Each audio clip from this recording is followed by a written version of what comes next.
দেখি যে screen share ঠিক মতো করা যাচ্ছে কিনা।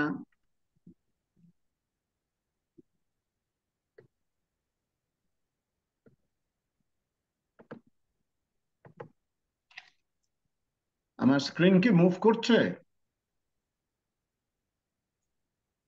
আমার স্ক্রিন কি মুভ করছে? কেউ এসে আনমিউটে বলেন আমার স্ক্রিন মুভ করছে কিনা। জি না স্যার, মুভ করছে না স্যার। মুভ করছে না, সরি। কি ঝামেলা হলো সেটাই বুঝতে পারছি না। ওকে, জাস্ট মিনিট। গতবার তো মুভ করলো, আচ্ছা আরেকবার দেখি।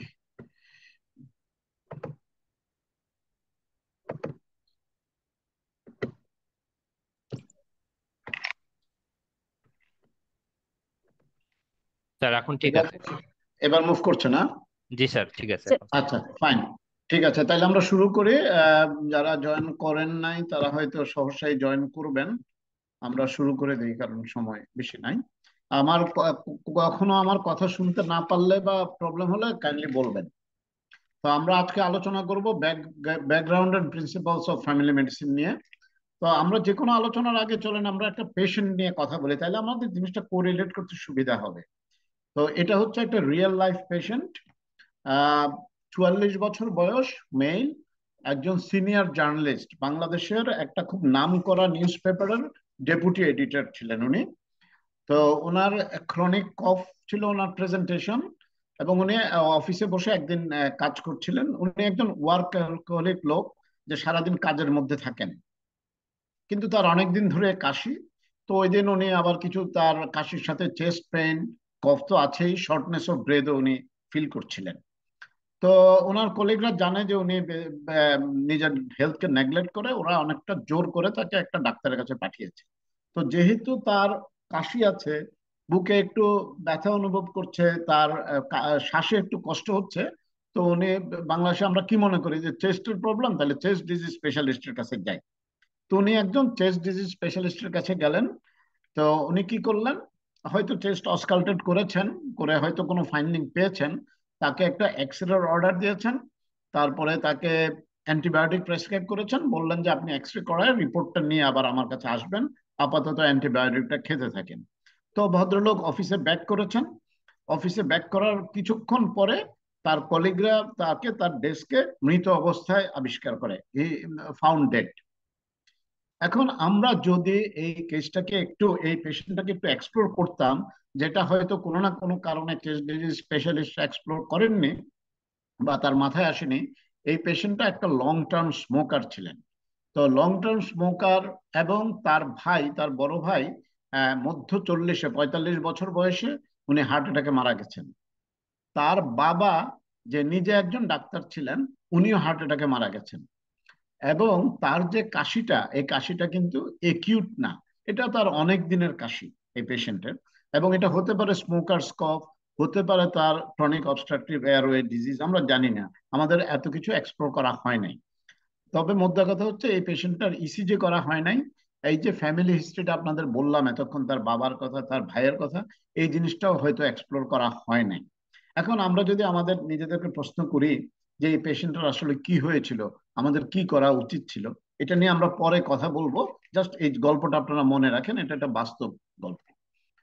তো আমরা ফ্যামিলি মেডিসিনে ফিরে যাই। তো ফ্যামিলি মেডিসিনের কথাটা আপনাদেরকে আগেই বলেছি, এটা ইনিশিয়াল, কন্টিনিউইং, কম্প্রিহেন্সিভ এবং কোঅর্ডিনেটেড মেডিকেল কেয়ার। হ্যাঁ, যে শুধুমাত্র রুগী আসলো, রুগী চলে গেল, আমরা এই ট্রেডে নাই। আমরা একটা পেশেন্টকে একটা সামগ্রিক ভাবে দেখি, এবং এটাকে বলে গেট কিপার রোল আমরা প্লে করি। এই যে একটা রোগের কাশি এবং চেস্ট পেইন আছে, এইটাকে কার্ডিওলজিস্টের কাছে যেতে হবে, নাকি রেসপিরেটরি ফিজিশিয়ানের কাছে যেতে হবে, নাকি কোনো সাইকিয়াট্রিস্টের কাছে যেতে হবে, নাকি নিউরোলজিস্টের কাছে যেতে হবে, কার কাছে যেতে হবে, এটা একজন ফ্যামিলি ফিজিশিয়ান ডিটারমিন করে। 80% ক্ষেত্রে সে নিজেই চিকিৎসা দিয়ে দিতে পারে, বাকি 20% ক্ষেত্রে হয়তো তার রেফার করতে হবে। কিন্তু সেই হচ্ছে ফার্স্ট এবং লাস্ট কন্ট্যাক্ট। রোগী তার কাছে আসবে, এবং স্পেশালিস্ট বা হাসপাতালে গেলেও সেখান থেকে আবারও ফিরে আসবে ফ্যামিলি ফিজিশিয়ানের কাছে কন্টিনিউড কেয়ারের জন্য। এবং আমরা ওই রোগীটাকে শুধুমাত্র সেই সময় রোগটা না দেখে তার সমগ্র চিত্রটা দেখবো, তার হেলথ কিভাবে ভালো থাকে, সেই জন্য যা যা করার আমরা সেটা করব। সেটাই হচ্ছে ফ্যামিলি মেডিসিন। ফ্যামিলি মেডিসিনটা কিভাবে ইভলভ করলো এবং কিভাবে ট্রান্সফর্ম হলো, যখন মাত্র আমাদের সামনে বিহেভিয়ারাল সায়েন্স সম্পর্কে আমরা জানতে পারলাম এবং সেটাকে আমরা জেনারেল প্র্যাকটিসে ইন্টিগ্রেট করলাম, তখনই এটা হয়ে উঠলো ফ্যামিলি মেডিসিন। কারণ হচ্ছে কি, যে আপনারা যদি চিন্তা করেন একটা মানুষের শরীর, মন এবং তার বিহেভিয়ার, এই তিনটাকে কিন্তু আলাদা করা যায় না। যেমন ধরেন আমরা পেইন স্কেলের কথা বলি না, যে পেশেন্টকে জিজ্ঞেস করি 0 to 10 আপনার পেইন কত, কেউ বলবে 6, কেউ বলবে 5, তাই না, কেউ বলবে 4। একই পেইন কিন্তু, তার কারণ হচ্ছে এক একজনের পেইন টলারেন্সের ক্ষমতা এক এক রকম। আপনার কাছে যেটা 6 মনে হবে, আমার কাছে সেটা 9 মনে হবে, আমি একদম সহ্য করতে পারছি না। তার মানে আপনি যদি ওই রোগীটাকে জানেন, তার ব্যবহার কি, সে কি অল্পতে কাতর হয় নাকি তার সহ্য ক্ষমতা অনেক বেশি, তখন আপনি বুঝতে পারবেন এই পেইন থ্রেশহোল্ডটা 6/10 মানে কি, বা 7/10 মানে কি তার কাছে। সুতরাং আমরা এটাকে বলি family medicine is an art of delivering the science of general practice. General প্র্যাকটিশনাররা শুধু সায়েন্সটা জানেন, কিন্তু একটা পেশেন্টের কাছ থেকে কিভাবে কথাটা বের করে নিতে হবে, তার অনুভূতিটা কিভাবে বুঝতে হবে, এবং আপনার এজেন্ডাটা তার মাধ্যমে কিভাবে বাস্তবায়িত করতে হবে, এই নলেজটাই হচ্ছে ফ্যামিলি মেডিসিন। এটাই হচ্ছে জেনারেল প্র্যাকটিশনারের সাথে আমাদের ডিফারেন্স। এখন আমরা যদি ফ্যামিলি মেডিসিনের ডেভেলপমেন্টের কথা চিন্তা করি, যে যখন মেডিসিন ডেভেলপ হয় তখন কি হয়, মেডিসিন যখন উন্নত হয় মানুষের লাইফ এক্সপেক্টেন্সি বেড়ে যায়, ইমপ্রুভ করে। যখন মানুষ বেশি দিন বাঁচে তখন কি হয়, তার ক্রনিক ডিজিজ হয়, তার সাইকোলজিক্যাল বিহেভিয়ার, তার ডিমেনশিয়া হয়, তার ডিপ্রেশন হয়, এগুলো হয়। এগুলো হলে তাহলে নিড ফর জেরিয়াট্রিক কেয়ার এবং ক্রনিক কেয়ার বেড়ে যায়। এবং ফ্যামিলি মেডিসিনই এই জেরিয়াট্রিক কেয়ার এবং ক্রনিক কেয়ারটাকে নার্চার করে, এটাকে ক্যাটার করে, এটাকে সার্ভিস প্রোভাইড করে। এবং ইমপ্রুভড ক্রনিক কেয়ার এবং জেরিয়াট্রিক কেয়ারের মাধ্যমে বোথ ফ্যামিলি মেডিসিন এবং মেডিসিন দুটো ডিসিপ্লিনে এনরিচ হয়। এখন আমরা যদি হিস্ট্রির দিকে তাকাই, যে ঊনবিংশ শতাব্দীতে সারা ওয়ার্ল্ডে, বিশেষ করে ইউরোপ এবং নর্থ আমেরিকায় জেনারেল প্র্যাকটিশনারদের রমরমা অবস্থা ছিল। 19th সেঞ্চুরির পরে এসে স্পেশালিস্ট হলো, হেপাটোলজিস্ট হলো, রেসপিরেটরি ফিজিশিয়ান হলো, রেডিয়েশন অনকোলজিস্ট হলো। তাতে করে হলো কি, তাতে করে ওই সবাই টেকনিক্যালিটিস এর উপর ঝুঁকে পড়লো এবং জেনারেল প্র্যাকটিসটা আস্তে আস্তে তার ঐতিহ্য এবং সুনাম হারালো, আনপপুলার হয়ে গেল। এবং সেকেন্ড ওয়ার্ল্ড ওয়ারের পরে ইউরোপ এবং আমেরিকান মেডিকেল ফ্যাকাল্টি গুলো থেকে জেনারেল প্র্যাকটিস উদাহ হয়ে গেল। আগে কিন্তু জেনারেল প্র্যাকটিস অন্যান্য ডিসিপ্লিনের মতোই একটা ডিসিপ্লিন হিসেবে ছিল। তো ওইটা উধাও হয়ে যাওয়ার পরে মানুষ দেখলো মানুষের টেকনিক্যালিটি ইমপ্রুভ করেছে, কিন্তু এই যে ডাক্তারের সাথে পেশেন্টের যে রিলেশনশিপ, যেটা, এবং একজন ডাক্তারকে নিজের ডাক্তার মনে করা। আমাদের ছোটবেলায় আমরা যারা ছোট ছোট শহরে বড় হয়েছি দেখেছি যে আহ, বাবা তার মেয়ের বিয়ের ব্যাপারেও আলাপ করতে যাবে তার ফ্যামিলি ডাক্তারের সাথে, তার আহ, কোনো একটা পারিবারিক সমস্যা আলাপ করবে ফ্যামিলি ডাক্তারের সাথে। এই যে সম্পর্কটা, সেই সম্পর্কটা সবাই আবার এটার প্রয়োজনীয়তা অনুভব করা শুরু করলো। যখন এটার প্রয়োজনীয়তা অনুভব করা শুরু করলো, তখনই আবার নতুন ধরনের জার্নালিস্ট, এই যে বিহেভিয়ারাল সায়েন্সটাকে ইনকর্পোরেট করে নতুন ধরনের জার্নালিস্ট আসলো, সেটাকেই বলা হলো ফ্যামিলি ফিজিশিয়ান। এবং ফ্যামিলি ফিজিশিয়ানের হয়তো একটা কোনো একটা বডি সিস্টেম সম্পর্কে হাইলি টেকনিক্যাল ধারণা থাকবে না, কিন্তু তার একটা সেট অফ ডিফাইন্ড স্কিল থাকবে, যেটাকে কেন্দ্র করে যে ওই পেশেন্টের যে কোনো প্রবলেমকেই প্রাথমিকভাবে সে মোকাবেলা করতে পারবে এবং সমস্ত সেই পূর্ণাঙ্গ মানুষটার পূর্ণাঙ্গ ফেসিলিটির কোনো না কোনো সমাধান বা মানে প্রাথমিক পর্যায়ে সেটাকে ইন্টারভেন করতে পারবে ফ্যামিলি ফিজিশিয়ান, যেটা কোনো স্পেশালিস্ট শুধু তার ডিসিপ্লিন ছাড়া অন্য কিছুতে পারেন না। এবং বিহেভিয়ারাল সায়েন্সটাকে ইন্টিগ্রেট করার পরে আমরা patient centered clinical method develop করেছি ফ্যামিলি মেডিসিনে, যেখানে রোগ না, রুগী মুখ্য। কারণ হচ্ছে at the end of the day, আপনি একটা রোগকে যেই নামে ডাকেন না কেন, আপনি যদি রোগীটাকে কমফোর্ট দিতে পারেন, তার রোগটাকে নিরাময় করতে পারেন, তার একটা গুড ফিলিং দিতে পারেন, সেটাই আপনার মূল উদ্দেশ্য। আপনি রোগের ডায়াগনোসিস কি করলেন সেটা কিন্তু গৌণ, আপনি যদি তার সমস্যাটা সমাধান করতে পারেন। এখন আমরা যদি একটা স্পেশালিস্টের সাথে একটা ফ্যামিলি মেডিসিনের প্যারালাল নিয়ে চিন্তা করি, আসেন আমরা একটা ছোট্ট পাটিগণিত করব। স্পেশালিস্টরা কয় ধরনের থাকে? অনেক ধরনের স্পেশালিস্ট আছে। কিছু আছে অর্গান স্পেসিফিক স্পেশালিস্ট, যেমন ধরেন হিপাটোলজিস্ট, বা অপথলমোলজিস্ট, তারা একটা অর্গান নিয়ে কাজ করে। সিস্টেম স্পেসিফিক স্পেশালিস্ট কিছু আছে, যেমন ধরুন রেসপিরেটরি ফিজিশিয়ান, গ্যাস্ট্রোএন্টারোলজিস্ট, নিউরোলজিস্ট, তারা একটা সিস্টেম নিয়ে কাজ করে। স্পেসিফিক ডায়াগনস্টিক টেকনিক নিয়ে যারা কাজ করে, মনে করুন রেডিওলজিস্ট তারা, বা বাংলাদেশে আছে সোনোলজিস্ট, তারা ইমেজিং নিয়ে কাজ করেন। থেরাপিউটিক মডেলিং, যেমন ধরুন রেডিয়েশন অনকোলজিস্ট, সেই রেডিয়েশনের মাধ্যমে, আগে আমরা যেটাকে রেডিওথেরাপিস্ট বলতাম, আমরা এখন সেটাকে রেডিয়েশন অনকোলজিস্ট বলি, তারা এক ধরনের স্পেশালিস্ট। আর ফ্যামিলি ফিজিশিয়ান কি করেন? তিনি হোল বডি নিয়ে কাজ করেন, এবং তিনি science, arts, ethics, psychology, sociology সবকিছুকে ইন্টিগ্রেট করেন। আমরা পেশেন্টের মনস্তত্ত্বকে অ্যানালাইসিস করি, যাতে পেশেন্টকে দিয়ে আমি আমার এজেন্ডাটা বাস্তবায়িত করতে পারি। এখন ওই যে একটা পাটিগণিতের কথা বললাম, ধরুন একটা হিউম্যান বডি হচ্ছে 100%, তো 100%-এর মধ্যে তার লিভারটা বা তার আইটা কত পার্সেন্ট? মনে করেন 5%। তো এই একজন স্পেশালিস্ট হয়তো তার 80%, কারো পক্ষে তার 100% জানা সম্ভব না, 80% মনে করেন জানেন, তাইলে সে হিউম্যান বডির কত পার্সেন্ট জানলো আসলে? 5%-এর 80% ইকুয়ালস টু 4%। আর আপনি একজন ফ্যামিলি ফিজিশিয়ান, আপনি হয়তো আহ, সারা বডির 80% অর্গান সম্বন্ধে সামান্য কিছু জানেন। ধরুন আইয়ের 5% জানেন, লিভারের 5% জানেন, লাং এর 5% জানেন, কিডনির 5% জানেন, স্টমাকের 5% জানেন, ইত্যাদি ইত্যাদি। তাইলে আপনি একটা হিউম্যান বডির 80% অর্গান বা সিস্টেমের 5% করে জানেন, আপনিও কিন্তু 4%ই জানেন বেসিক্যালি। তাইলে আপনার সাথে স্পেশালিস্টের, অন্য স্পেশালিটির স্পেশালিস্টদের জ্ঞানের যদি আপনি কোয়ান্টিটেটিভ কম্পেয়ার করেন, you are no less a doctor, no less a specialist than any other specialist when you are a fully train family physician. So আমাদের ভালো ফিল করার ব্যাপার হচ্ছে এটাই, যে আমরা সমস্ত বডি নিয়ে অল্প কিছু জানলেও আমরা সমস্ত বডির যে কোনো সমস্যারই প্রাথমিক সমাধান দিয়ে দিতে পারবো। এখন গ্লোবাল স্টেজটা ফ্যামিলি মেডিসিনের কি রকম দেখেন। অস্ট্রেলিয়া এবং নিউজিল্যান্ডে আপনি যদি এমবিবিএস পাস করেন, তারপরে আপনাকে 4 বছরের ট্রেনিং প্রোগ্রাম করতে হবে কোনো অ্যাক্রিডিটেড প্র্যাকটিসে বা চেম্বারে, একজন সিনিয়র জিপির আন্ডারে। এবং এই 4 বছর পরে আপনি ফেলোশিপ এক্সাম দেবেন royal Australian college of general practitioner অথবা royal New Zealand college of general practitioner. আপনি যখন পাস করবেন, তখন স্পেশালিস্ট জিপি হিসেবে রেজিস্ট্রেশন পাবেন এবং ইন্ডিপেন্ডেন্ট প্র্যাকটিস করতে পারবেন। তার আগে কিন্তু আপনি ইন্ডিপেন্ডেন্ট প্র্যাকটিস করতে পারবেন না। তার মানে একজন গাইনোকোলজিস্ট হতে হলেও আপনার 4 বছর রেজিস্ট্রারশিপ ট্রেনিং করতে হবে, একজন স্পেশালিস্ট জিপি হলেও আপনার 4 বছর রেজিস্ট্রারশিপ ট্রেনিং করতে হবে। ইউকেতে কি হয়, 2 বছরের ইন্টার্নশিপের পরে আপনি জেনারেল মেডিকেল কাউন্সিলের রেজিস্ট্রেশন পাবেন, তারপরে 3 বছরের ভোকেশনাল ট্রেনিং করবেন, এবং ওই সময় কিছু অ্যাসেসমেন্ট হবে, এবং ওই ট্রেনিং এর পরে আপনাকে এমআরসি জিপি পরীক্ষা দিয়ে পাশ করে এমআরসি জিপি ডিগ্রি নিতে হবে। কানাডাতে ইন্টার্নশিপের পরে 2 বছরের ট্রেনিং করবেন, এটা মিক্সড হসপিটাল এবং প্রাইভেট প্র্যাকটিস মিলিয়ে করবেন। এই 2 বছর পরে আপনাকে কানাডিয়ান কলেজ অফ ফ্যামিলি ফিজিশিয়ানের পরীক্ষা দিতে হবে, সার্টিফিকেশন কোর্স, এবং তারপরে আপনি সার্টিফাইড হবেন ফ্যামিলি ফিজিশিয়ান হিসেবে। সাউথ আফ্রিকা, যেটা ধরেন আমাদের মতোই একটা উন্নয়নশীল বিশ্ব, 2 বছরের ইন্টার্নশিপের পরে 1 বছর কমিউনিটি সার্ভিস করতে হবে, তারপরে 4 বছর রেজিস্ট্রারশিপ করতে হবে একটা ইউনিভার্সিটি কোর্সে এনরোল করে, হসপিটালের আউট পেশেন্ট ডিপার্টমেন্টে 4 বছর রেজিস্ট্রারশিপ করে, তারপরে এন্ড অফ কোর্স এক্সাম দিয়ে আপনাকে এমমেড অথবা এমফ্যামমেড ডিগ্রি নিতে হবে, যখন আপনি কনসালটেন্ট ফ্যামিলি ফিজিশিয়ান হবেন।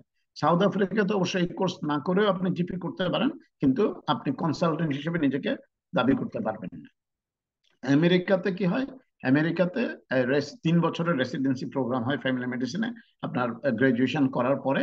তারপরে আপনি হসপিটাল রোটেশন এবং চেম্বারের প্লেসমেন্ট নিয়ে আপনি এই 3 বছর রেসিডেন্সি প্রোগ্রাম শেষ করবেন, এবং এন্ড অফ কোর্স আপনার রেসিডেন্সি বোর্ড সার্টিফিকেশন এক্সাম হবে, যেটাকে আপনি বলে diplomat of AFP, American academy of family physician diplomatic হবেন আপনি। তার মানে কি দেখা গেল, সারা পৃথিবীতেই ফ্যামিলি মেডিসিন বা জেনারেল প্র্যাকটিস একটা স্পেশালিটি, এবং অন্য কোনো স্পেশালিস্টকে আপনি দেখাতে পারবেন না যতক্ষণ পর্যন্ত আপনি ফ্যামিলি ফিজিশিয়ান আপনাকে তার কাছে রেফার করবে। এবং এটাই হচ্ছে আপনার ফার্স্ট এবং লাস্ট পয়েন্ট অফ কন্ট্যাক্ট। আপনি স্পেশালিস্ট থেকে ঘুরে এসে আবার ফলো আপের জন্য আপনার জিপির কাছে যেতে হবে। বাংলাদেশে কি অবস্থা? বাংলাদেশে হচ্ছে সিম্পল এমবিবিএস কমপ্লেক্স। আপনারা এই শব্দটা শুনেননি? সিম্পল এমবিবিএস, ওর নামের শেষে তো লেজ নাই। হ্যাঁ, সে হচ্ছে সিম্পল এমবিবিএস। লেজ তো থাকে প্রাণীদের, বন্য প্রাণীদের, মানুষের তো থাকা উচিত না। তো এখন বলে যে সিম্পল এমবিবিএস। আপনি এত লেখাপড়া করেছেন, এমবিবিএস ডিগ্রির উপরে কিন্তু বাংলাদেশে আর কোন ডিগ্রি আছে? তারপরে বলবে আপনাকে সিম্পল এমবিবিএস, এত 5 বছর পড়েছেন, 1 বছর ইন্টার্নশিপ করেছেন, এত কিছু করার পরে। এই যে একটা ধারণা, এই ধারণাটা একটা কারণেই হয়, যেহেতু আমরা কি করি, আমরা এমবিবিএস পাশ করার পরে অনেকে এই যে কোনো ফার্মাসির পিছনে প্র্যাকটিস করা শুরু করি। আমাদের সমস্ত নলেজ আমরা গ্যাদার করি হচ্ছে মেডিকেল রিপ্রেজেন্টেটিভদের কাছ থেকে, যেহেতু আমাদের কোনো রিসার্টিফিকেশনের ব্যাপার নাই, সিপিডি প্রোগ্রামের ব্যাপার নাই। আমাদের অনেকের হচ্ছে ধরুন আমার বাড়ি ঝালকাঠিতে, আমার বাবা অসুস্থ, আমার ভাই বোনরা এখনো স্কুল কলেজে পড়ছে, বড় হয়নি, তাইলে আমার তার পরিবারের কারণে ওখানে থাকতে হচ্ছে। আমি বঙ্গবন্ধু মেডিকেল ইউনিভার্সিটিতে আসতে পারছি না, বা বড় বড় যেখানে পজিশন দেয় সেখানে যেতে পারছি না, অথবা আমি পরীক্ষায় কোয়ালিফাই করিনি, তখন আমি জিপি করছি। আমার কিন্তু এটা জিপি করার কেরিয়ার না, আমি এটা করছি বাধ্য হয়ে। আপনি যে কাজ বাধ্য হয়ে করবেন সেই কাজ কোনোদিন এনজয় করবেন না, এবং সেটাতে আপনার ফ্রাস্ট্রেশন আসবে, সেটাতে কোনোদিন উন্নতি করতে পারবেন না। তাইলে আপনার সেলফ এস্টিম, যে আত্মসম্মানটাই নিচে নেমে যায়। আপনি যদি নিজেকেই নিজে রেসপেক্ট না করেন, তাহলে তো রোগীরা আপনাকে রেসপেক্ট করবে না। তো অনেকে করে কি, in desperation MBBS PGT, MBBS কি বলে বিএসএইচ আপার, এগুলি আমরা লিখি, যেগুলি আসলে কোনো কোয়ালিফিকেশন না। হ্যাঁ, আমাদের এই কোর্সটা অ্যাটলিস্ট এটা কোয়ালিফিকেশন, আমরা আপনাদেরকে ট্রেন করে দিচ্ছি। বিএইচএস আপার কোনো কোয়ালিফিকেশন না, কিন্তু আমরা কি করি, আমরা এটা লিখি, কারণ এই আমাদের রুগীরা চায় যে আমাদের নামের পিছনে কিছু একটা থাকুক।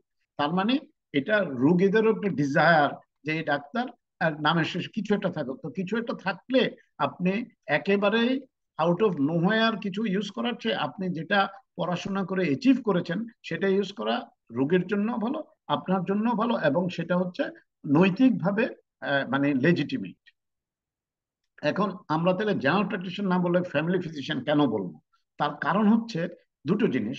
আপনারা দেখেন যে বাংলাদেশে অনেকে নামের আগে রোটারিয়ান অমুক, তারপরে লায়ন্স তমুক, তারপরে অমুক সিআইপি, কমার্শিয়ালি ইম্পর্টেন্ট পার্সন, এগুলি লিখে। তার কারণ হচ্ছে আমাদের দেশে আমরা সবসময় একটা তকমা পছন্দ করি। তো যেহেতু আমরা একটা তকমা পছন্দ করি, জেনারেল প্র্যাকটিশনার চেয়ে ফ্যামিলি ফিজিশিয়ান নামটা শুনতে ভালো শোনায়, এবং আপনি যদি ট্রেনিং প্রোগ্রামের মাধ্যমে যান তাহলে আপনি সেটা ব্যবহার করতে এনটাইটেলড হন। সো আপনার প্রতি একটা কমিউনিটির একটা আলাদা চোখে তারা দেখবে, আপনার নিজের সেলফ এস্টিমটাও ভালো হবে, এবং সোসাইটি আপনাকে রিকগনাইজ করবে এজ এ বেটার প্র্যাকটিশনার হিসেবে। কারণ আপনাকে মনে রাখতে হবে যে ওল্ড স্টাইল জেনারেল প্র্যাকটিশনাররা তারা কিন্তু ওদের ভবিষ্যৎ থাকবেন আমাদের মধ্যে। তাহলে তাদের সাথে যে আমাদের যে ডিফারেন্সটা মেক করার জন্যই আমাদেরকে ফ্যামিলি ফিজিশিয়ান হিসেবে নিজেদেরকে গড়ে তুলতে হবে। বাংলাদেশে ফ্যামিলি মেডিসিনের কি অবস্থা আপনারা জানেন যে এটা একটা স্পেশালিস্ট ডিসিপ্লিন হিসেবে এখনো তেমন ভাবে ডেভেলপ করেনি। তবে বিসিপিএস, আপনারা জানেন যে এমসিপিএস এবং এফসিপিএস কোর্স অফার করে ফ্যামিলি মেডিসিনে, যদিও এটাতে অনেকে আগ্রহী হন না, কারণ এই কোর্সটার কারিকুলামটা আমি নিজেই দেখেছি, এবং এমব্রায়োলজি বলেন, হিস্টোলজি বলেন, হেন কোনো জিনিস নাই ওটাতে পড়তে হয় না। তো এখন ট্রেনিরা মনে করবে তাহলে আমি ইন্টারনাল মেডিসিনে করবো, সেটাই ভালো, এতই কিছু যদি পড়তে হয়। কারণ এটাতে আর হচ্ছে কি হসপিটাল বেসড ট্রেনিং। আপনি প্র্যাকটিস করবেন চেম্বারে, আপনি হবেন জেনারেল প্র্যাকটিশনার বা ফ্যামিলি ফিজিশিয়ান, আপনাকে ট্রেন করা হবে হসপিটালে। এটা আসলে রাইট ট্রেনিং প্রোগ্রাম না, যেই কারণে অনেকের মধ্যে একটা ডিসইনসেন্টিভ কাজ করে। তবে এটা রিভাইজ করার চেষ্টা করছে আপনাদের আমাদের বন্ধু লেফটেন্যান্ট কর্নেল কবির আহমেদ খান, ফ্যামিলি মেডিসিনের মেম্বার সেক্রেটারি ফ্যাকাল্টির বিসিপিএস এ। তো ওরা চেষ্টা করছে এই কারিকুলামটা চেঞ্জ করে ইউজার ফ্রেন্ডলি করার জন্য। তারপরে Bangladesh college of general practitioner একটা কোর্স অফার করে, আপনারা জানেন এফসিজিপি যেটা। এটারও প্রবলেম হচ্ছে যে এটাও অনেকটা হসপিটাল বেসড ট্রেনিং, তবে 1 বছরের কোর্স, এবং বিএমডিসিটা এখনো রিকগনাইজ করেনি। তো ওনারাও চেষ্টা করছেন রিকগনাইজ করতে। তো আমাদের কোর্সটা যদি করেন, আপনারা প্রত্যেকটা কোর্সে একটা অ্যাডভান্টেজ পাবেন। আমরা এমন কিছু আমাদের কোর্সে ইনক্লুড করেছি যারা যেটা ওই কোর্সগুলিতে নাই। প্লাস আপনারা যদি এখান থেকে করে আপনাদের জন্য, আপনারা যদি বিসিপিএস এ যান, এমসিপিএস বা এফসিপিএস করার জন্য, আপনারা দেখবেন যে ওই কোর্সটা আপনাদের জন্য অনেক ইজি হয়ে গেছে। তাহলে আমরা ফ্যামিলি মেডিসিন সাবজেক্ট প্রপারে ঢুকে যাই এবার। Principles of family medicine. Family মেডিসিনের 9টা প্রিন্সিপাল আছে, এটা একটু মনে রাখার চেষ্টা করবেন। মুখস্থ করার দরকার নাই, কোনো নোট নেওয়ার দরকার নাই, এগুলি লেকচার নোট আমি পাঠিয়ে দেবো আপনাদেরকে, প্লাস এটা অনলাইনে থাকবে। এটা হচ্ছে ফার্স্ট প্রিন্সিপালটা হচ্ছে কমিটমেন্ট টু এ পার্সন। এটা আমরা বারবার বলছি, আমরা কিন্তু রোগের প্রতি আমাদের দায়বদ্ধতা নাই, আমাদের দায়বদ্ধতা হচ্ছে রোগীর প্রতি। যে আমরা কোনো একটা স্পেসিফিক ডিজিজ বা গ্রুপ অফ ডিজিজ নিয়ে কাজ করি না, আমরা ওই মানুষটাকে নিয়ে কাজ করি। তার বয়স যাই হোক, তার যেই জেন্ডার হোক, তার নেচার অফ হেলথ, এটা কি গাইনোকোলজিক্যাল প্রবলেম না অর্থোপেডিক প্রবলেম, আমরা কিন্তু সেটা প্রাথমিক চিকিৎসাটা করে দেব। এটার কিন্তু কোনো ডেফিনিট এন্ড পয়েন্ট নাই যে রুগী ভালো হয়ে গেল তাইলে তার প্রতি আমার দায়িত্ব শেষ। যে কাশি নিয়ে আসছে, তার কাশি তো ভালো হয়ে গেছে, কিন্তু আমরা তো জানি না তার ডায়াবেটিস আছে কিনা, তার হাইপার টেনশন আছে কিনা, বা অন্য কোনো ক্রনিক ডিজিজ আছে কিনা। সুতরাং একটা ডিজিজ যেটা নিয়ে আসছে ওটা যদি কিওর হয়ে যায়, তার মানে যে তার সাথে আমাদের সম্পর্ক শেষ, ব্যাপার সেটা না। অথবা এন্ড অফ ট্রিটমেন্ট, আমি এক কোর্স অ্যান্টিবায়োটিক দিয়ে দিয়েছি, সুতরাং আমার তো দায়িত্ব শেষ। রোগী কি ভালো হলো কিনা, সে কি ফিরে আসছে কিনা, তার কি সেকেন্ড কোর্স দরকার আছে কিনা, অথবা আমার ডায়াগনোসিসটাকে রং কিনা, নাকি আমি নতুন করে চিন্তা করতে হবে, এই জিনিসটা আমাদের মাথায় রাখতে হবে। ইভেন ইনকিউরেবিলিটি, একটা ক্যান্সারের টার্মিনাল স্টেজ ক্যান্সারের পেশেন্ট, আমার তো কিছু করার নাই, রোগী তো মারা যাবেই। হ্যাঁ, আমার কিন্তু দায়িত্ব শেষ না। ওই রোগী যতদিন বেঁচে আছে তার পেলিয়েটিভ কেয়ার এনশিওর করা, তার পেইন ম্যানেজমেন্টের ব্যবস্থা করা, তাকে কমফোর্ট দেওয়া, প্রতিটা জিনিসই কিন্তু আমার দায়িত্ব। সুতরাং আমার তার সাথে সম্পর্ক হচ্ছে দোলনা থেকে কবর পর্যন্ত। হ্যাঁ, এই সম্পর্কটা, এবং সেটা হচ্ছে তার প্রতি আমার কমিটমেন্ট। এবং এই কমিটমেন্টটা যদি আমরা এনশিওর করি, তাহলে হবে কি, ডক্টর পেশেন্ট রিলেশনশিপটাও ভালো হবে এবং আমাদের বন্ডেজটা ভালো হবে। 2 নম্বর প্রিন্সিপাল হচ্ছে understanding the context of illness, মানে রোগের পটভূমিটা বোঝা। এটা কিন্তু খুব ইম্পর্টেন্ট, কারণ একটা মানুষের ইলনেসটা হচ্ছে একটা পাজেলের মতো, জিগসো পাজেলের মতো। পাজেলের একটা পিস যদি আপনি খুঁজে না পান, আপনি কিন্তু পাজেল মিলাতে পারবেন না। এখন একটা পেশেন্ট 3 মাসের কাশি নিয়ে আসছে, আপনি তার হিস্ট্রি নিচ্ছেন, সবকিছু নিচ্ছেন, কিন্তু আপনি জানেন না যে সে একটা ওভার ক্রাউডেড প্লেসে থাকে এবং একটা বস্তিতে থাকে, এবং সেখানে টিবির, যক্ষার প্রাদুর্ভাব আছে। আমরা যদি ওই জায়গায় না যাই, তাহলে কিন্তু যক্ষার কথাটা, টিবির কথাটা আমাদের প্রথমে মাথায় আসবে না। হয়তো আপনি অনেকদিন পরে, অনেক ট্রিটমেন্ট ফেলিউরের পর, অনেক ইনভেস্টিগেশন করার পরে আপনি ওই জায়গায় যাবেন, কিন্তু আপনি প্রথমে ওই কথাটা মাথায় আসবে না। সেই জন্য রোগের কনটেক্সটটা জানা, তার পটভূমিটা জানা আমাদের জন্য ইম্পর্টেন্ট। আদারওয়াইজ আমরা কিন্তু কিছু মিস করে ফেলতে পারি। থার্ড প্রিন্সিপাল হচ্ছে opportunity of prevention and health promotion. কারণ একটা পেশেন্ট যখন আমার কাছে আসবে, সে যে কোনো কারণে আসুক, গত 1 বছরে সে ব্লাড প্রেশার চেক করিয়েছে কিনা, সে সুগার মেপেছে কিনা, সে কোলেস্টেরল চেক করিয়েছে কিনা, সে চোখের পাওয়ারটা দেখেছে কিনা, এই যে কথাগুলি বলা, আলোচনা করা, এবং তাকে একটা স্ক্রিনিং সিস্টেমের মধ্যে আনা, আমরা হেলথ প্রিভেনশন বা তার স্মোকিং নিয়ে কথা বলা, হেলথ প্রমোশন করা, এই অপরচুনিটিটা আমাদের কাজে লাগাতে হবে। এটাও একটা প্রিন্সিপাল। এবং আমার যে প্র্যাকটিস পপুলেশন, আমাদেরকে টাইম টু টাইম, যেমন আপনি মনে করেন আপনি উত্তরখান বা দক্ষিণখানে প্র্যাকটিস করেন, হঠাৎ করে শুনলেন যে ওখানে কলেরা ছড়িয়ে পড়েছে, তাইলে আপনি আপনার যে প্র্যাকটিস পপুলেশন আছে তাকে জানানো যে ভাই, এই এলাকায় কলেরা ছড়িয়ে পড়েছে, তোমরা সাবধানে পানি খাবা, পানি না ফুটিয়ে খাবা না, এই যে কথাগুলি বলা, এটা আমাদের ফ্যামিলি ফিজিশিয়ানের দায়িত্ব। এবং পেরিয়ডিক হেলথ অ্যাসেসমেন্ট, যে প্রতিটা বয়স্ক রোগী বছরে একবার হলেও ব্লাড প্রেশারটা চেক করানো উচিত, সুগারটা চেক করানো উচিত, কোলেস্টেরলটা চেক করানো উচিত, তার ফ্যামিলি হিস্ট্রি নিয়ে কথা বলা উচিত।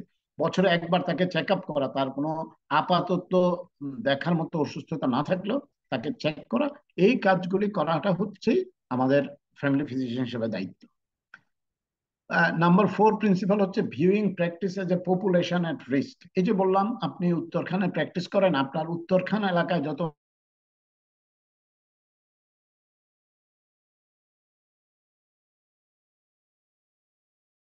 তাইলে আপনার রোগীরাকে ইনফ্লুয়েঞ্জা ভ্যাকসিন যদি কেউ অ্যাফোর্ড করতে পারে, তাদেরকে একটু এনকারেজ করবেন। নিউমোনিয়া ভ্যাকসিন, যারা ইমিউনো কম্প্রোমাইজ আছে, যে তারা তো যে কোনো সময় রিস্কে আছে, যে কোনো সময় অসুস্থ হয়ে যেতে পারে, তাহলে অসুস্থ হওয়ার আগেই যদি ইন্টারভেন করা যায়, এবং তাদেরকে হেলথ ইনফরমেশন গুলো আপনার চেম্বারে আসলো, আপনি অন্য অসুখের সময় কিছু লিফলেট দিয়ে দিলেন, কিছু হ্যান্ডবিল দিয়ে দিলেন কমন ইনফেকশন ডিজিজ সম্পর্কে, লাইফস্টাইল সম্পর্কে, এই কাজগুলি করাও হচ্ছে আমাদের একটা দায়িত্ব ফ্যামিলি ফিজিশিয়ান হিসেবে, পপুলেশনের রিস্ককে হ্যান্ডেল করা। নেটওয়ার্কিং অ্যান্ড কমিউনিকেশন, এটা হচ্ছে আমাদের 5 নম্বর প্রিন্সিপাল। সেটা কি, ফ্যামিলি ফিজিশিয়ানরা কিন্তু একা একা কোনো কাজ করে না, তারা হচ্ছে একটা নেটওয়ার্কের পার্ট। যেমন ধরেন, আপনি আপনার রোগীকে হয়তো কার্ডিওলজিস্টের কাছে পাঠাবেন, অথবা রেসপিরেটরি ফিজিশিয়ানের কাছে পাঠাবেন, অথবা সার্জনের কাছে পাঠাবেন, কিন্তু মেক শিওর করবেন তার কাছ থেকে আপনারা একটা ফিডব্যাক পেলেন। আপনি এক রোগী আমার কাছে রেফার করলেন, আর তার মানে হচ্ছে যে এই রোগীটা যদি আপনি আহ, হারিয়ে ফেলেন, এই রোগী যদি আর কোনোদিন আপনার কাছে না আসে, সেটা একটা ভীতির কারণ হতে পারে। কিন্তু আমাদেরকে নেটওয়ার্কের মাধ্যমে এনশিওর করতে হবে যে এই রোগীটা আলটিমেটলি আমার কাছে আবার আসবে। আপনার ফার্মাসিস্টের সাথে নেটওয়ার্কিং করতে হতে পারে। কেমন? আপনি একটা ওষুধ লিখছেন, আপনি যদি নাই জানেন যে ওষুধটা একটু আনকমন, এটা আপনার লোকাল ফার্মেসিতে আছে কিনা, বা আপনি যদি মনে করেন আপনি ফিউচারে অন্যান্য রোগীদের জন্য লিখবেন, আপনি কোন একটা ফার্মাসিস্ট আলাপ করবেন যে ভাই এই এই ড্রাগটা আমি লিখবো, আপনারা কাইন্ডলি এটা সাপ্লাইটা রাখবেন। তাইলে হবে কি, কমিউনিকেশন ব্রেকডাউন হবে না, আপনি প্রেসক্রিপশন লিখে দায়িত্ব খালাস হয়ে যাবে না। আপনার ফিজিওথেরাপিস্টের সাথে নেটওয়ার্ক করতে হতে পারে, যেটা ক্রনিক ব্যাক পেনের পেশেন্ট, তাকে ফিজিওথেরাপি দিতে হতে পারে, তাকে একটা রেফারেল লিখতে হতে পারে। Same same thing, dietician, psychologist, occupational therapy, সবাইকে আপনার ইনভলভ করতে হবে এবং সবাই আপনার নেটওয়ার্কের পার্ট হবে। 6 নম্বর প্রিন্সিপাল হচ্ছে শেয়ারিং দি সেম হ্যাবিটাট। এটা বাংলাদেশের জন্য অত্যন্ত গুরুত্বপূর্ণ একটা জিনিস, যেটা আমরা প্রায় অনেকে ইগনোর করি। আমি থাকি উত্তরায়, আমি প্র্যাকটিস করতে যাই সপ্তাহে 1 দিন 2 দিন বা 3 দিন গফরগাঁয়ে, অথবা আমি থাকি ধানমন্ডিতে, আমি যাচ্ছি ফেনীতে বা রামগঞ্জে প্র্যাকটিস করতে। কেন? যে ওখানে অনেক রোগী হয়, এবং আমি রোগী দেখতে পারি। কিন্তু ফ্যামিলি মেডিসিনের একটা প্রিন্সিপালে হচ্ছে যে ডাক্তার এবং তার রোগী একই এলাকার বাসিন্দা হবে। আপনি চিন্তা করেন, আপনি উত্তরা থেকে গফরগাঁয়ে যে সপ্তাহে 2 দিন যান, বুঝলাম আপনি বেশি টাকা ইনকাম করেন, কিন্তু এই যে আপনি সকাল বিকালে এই যে জার্নিটা করছেন, আপনার লাম্বার স্পাইনের অবস্থা চিন্তা করেন, এবং বছরের পর বছর আপনি যাচ্ছেন, বুঝলাম আপনার গাড়িতেই যাচ্ছেন, পোর্টহোলস আছে, জার্কিং হচ্ছে, এবং আপনি মূল্যবান ঘুম থেকে উঠে 6টার সময় রওনা দিলেন, আপনার মূল্যবান ফ্যামিলি টাইম, আপনার স্ত্রীর সাথে আপনার সন্তানের সাথে যে গুরুত্বপূর্ণ সময়টা, আপনি আপনি কিন্তু ফ্যামিলির সাথে ডিটাচড হয়ে গেলেন। শুধু তাই না, এই যে গফরগাঁয়ে কি ঘটছে বা রামগঞ্জে কি ঘটছে, ওইখানকার যে লোকাল ডাইনামিক্স, সেটা কিন্তু আপনি খুব ভালো বুঝবেন না। সুতরাং কোন রুগীকে বুঝতে হলে তার মানে সে যেখানে থাকে ওখানে থাকতে হবে, ওইখানকার ডিনামিক্স বুঝতে হবে। যেমন ধরেন, আমরা বাড়ি, আমি সিম্পল একটা প্রশ্ন করি, বাড়িওয়ালা বলতে আমরা কি বুঝি? কেউ কি বলবেন? ওই যে বাড়িওয়ালা, বাড়ির মালিক বলতে চাই। বাড়ির মালিক, তাই না? যে আমরা ভাড়া থাকি, আমরা তো সেটাই বুঝি। এখন আপনি যদি, আমি অন্য এলাকার কথা জানি না, আপনি যদি পাবনায় যান, পাবনার প্রত্যন্ত অঞ্চলে যান রোগী দেখতে, আপনাকে বলে যে আমার বাড়িওয়ালা এটা আমাকে আপনাকে বলতে বলেছে বা নিষেধ করেছে। এই বাড়িওয়ালা কিন্তু ভাড়াটিয়ার বাড়িওয়ালা না, এই বাড়িওয়ালা হচ্ছে ওই রোগীর স্ত্রী। হুম। এরকম এক এক জায়গার ভাষা, এক এক জায়গার কিছু মেটাফোর আছে, এক এক জায়গার কিছু মাইক্রো কালচার আছে, আমরা যদি ওই জায়গায় না থাকি তাহলে সেটা ভালো মতো বুঝতে পারি না। সুতরাং এই জিনিসটা আমাদের মাথায় রাখতে হবে যে আমাদের যদি বেশি ইনকাম করার জন্য গফরগাঁওয়ে প্র্যাকটিস করতে হয়, লেটস স্টে ইন গফরগাঁও।